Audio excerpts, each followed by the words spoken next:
This video contains 10 vocabulary building words of 26 March 2021. All the words have been taken from articles sent on this date. The first word is coffers. ये मैंने लिया है article जिसका title है Here is why electoral bond schemes must go. उसके para 5 में एक line है While filling the coffers. Coffers क्या होता है? Coffers होता है जिसे chest, a box for storing valuable.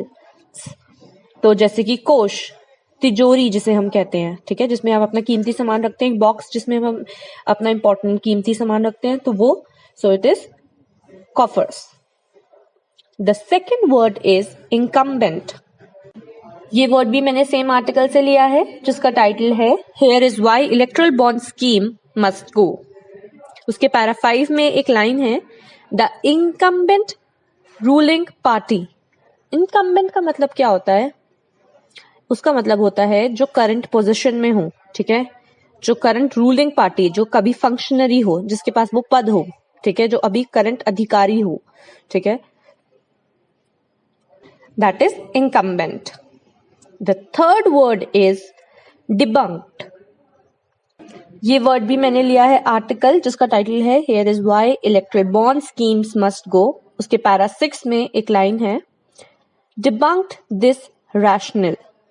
Debunk का मतलब होता है अनकवरिंग, ठीक है, exposing something, uncloaking it, unmasking it.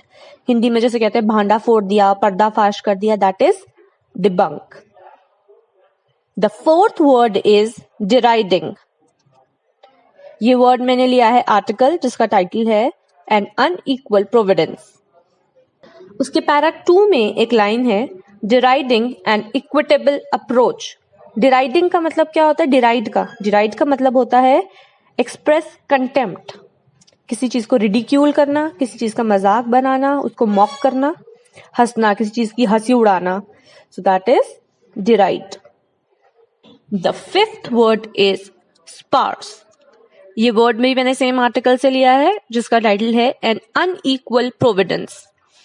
वहां पे पैरा 2 की फर्स्ट लाइन लिखी है sparse social security system. Sparse का मतलब होता है something that is not dense, something that is short in supply, ठीक है, something that is thinly dispersed, ठीक है. जैसे हमारा सोशल सिक्योरिटी सिस्टम बहुत ही ज्यादा स्ट्रांग होना चाहिए, वो उतना स्ट्रांग नहीं है, ठीक है, इट इज इतना घना नहीं है, अपर्याप्त है, ठीक है. So that is sparse, not up to the mark, ठीक है. The sixth word is dissonance. ये वर्ड भी मैंने सेम आर्टिकल से लिया है एन अनइक्वल प्रोविडेंस. उसमें पैरा 2 में एक लाइन है this dissonance suggest unconscionable disconnect. Dissonance का मतलब क्या होता है? Something that lacks agreement. Disagreement है, डिस्कॉर्ड है, ठीक है, क्या कहते हैं, हम आपस में एक दूसरे के ओपिनियंस में तर्क वितर्क है, मतभेद है, सेम नहीं है, ठीक है, कॉन्फ्लिक्ट है. So that is dissonance. The seventh word is insurgency. ये मैंने लिया है आर्टिकल जिसका टाइटल है remove the wedges in India Bangladesh ties. उसके पैरा 3 में एक लाइन है insurgency elements from its borders. Insurgency क्या होता है? अपराइजिंग, रिवोल्ट, रिबेलियस, विद्रोह करना, बगावत करना, that is insurgency. The eighth word is weaning. ये भी मैंने सेम आर्टिकल से लिया है. उसके पैरा 7 में एक लाइन है weaning away from fossil fuels. तो वीनिंग का मतलब क्या है? वीनिंग का मतलब होता है gradually depriving, reducing it's dependence, उस पे एक दूसरे पे अपनी इंटरडिपेंडेंस कम करना, रिड्यूस करना, ठीक है. So that is weaning. The ninth word is induced. ये भी मैंने सेम आर्टिकल से लिया है जिसका टाइटल है remove the wedges in India Bangladesh ties. उसके पैरा 4 में लिखा है to be induced by government. Induce का मतलब क्या होता है?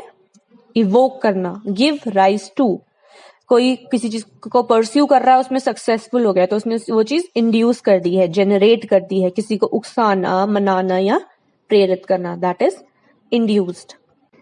The 10th and the last word is providence. ये मैंने टाइटल से लिया है, an unequal providence. Providence का मतलब क्या होता है? प्रोविडेंस फंड सुना है हमने? प्रोविडेंस फंड्स या प्रोविडेंस वर्ड का मतलब होता है जब हम बहुत दूर की सोचते हैं, ठीक है, उस चीज को सिक्योर करते हैं, हम फोरसाइटेड होते हैं, प्रिकॉशंस लेते हैं, केयर लेते हैं, ठीक है, हम समझदारी दिखाते हैं. So that thing is Providence. जब हम दूर का सोच के एक समझदारी दिखाएं तो that is relating with the word providence. So the 10 words that we have learned today are coffers, incumbent, debunked, deriding, sparse, dissonance, insurgency, weaning, induced, providence.